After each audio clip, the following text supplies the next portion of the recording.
20 जानेवारीला नागरिक सुरक्षा कृती समितीच्या वतीनं रास्ता रोको आंदोलन करण्यात येत आहे। याविषयीची माहिती पत्रकार परिषदेत देण्यात आली। गेल्या 5 वर्षापासून अमरावती शहरामध्ये रस्त्यांचं निर्माण कार्य तसंच राजापेठ व चित्रचौक येथे आरओबीचे विविध भागांमध्ये खासगी कंपनीचे फायबर केबल व जीवन प्राधिकरण विभागाच्या पाईपलाईन टाकण्याचं काम सुरू आहे। परंतु या विभागांमध्ये समन्वय नसल्याने तसंच अधिकारी व नेत्यांच्या भ्रष्ट धोरणामुळे ठेकेदार मनमानी पद्धतीने नियम धाब्यावर बसवून काम करत आहेत। त्यामुळे विकासाच्या नावावर शहर भकास झाला आहे। अपघातांचं प्रमाण वाढलं आहे। अमरावतीकर अपघाताच्या चक्रव्यूहात आहेत।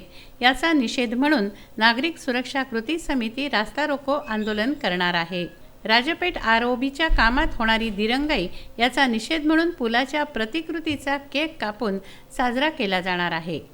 20 तारखेला 20 जानेवारी सोमवार रोजी नवाते प्लॉट येथे नागरिक सुरक्षा समितीतर्फे रास्ता रोको आंदोलन घेण्यात येत आहे। या आंदोलनाचा विषय असा आहे की अमरावतीतील सगळ्या शहरात रस्त्याचं बांधकाम सुरू आहे आणि बांधकाम सुरू असताना कुठेच असे फलक लावले नाही जात की आज हा रस्ता बंद राहील तर या ठिकाणाहून वळण घ्यावे। म्हणून आमच्या या समितीचा आरोप आहे की या जनतेच्या सुरक्षेसाठी ती फलक कोणता रस्ता कधी बंद आहे असं अधिकाऱ्यांनी देण्यात यावे व असं जर होत नसेल तर या अधिकाऱ्यांवर कारवाई करण्यात यावी।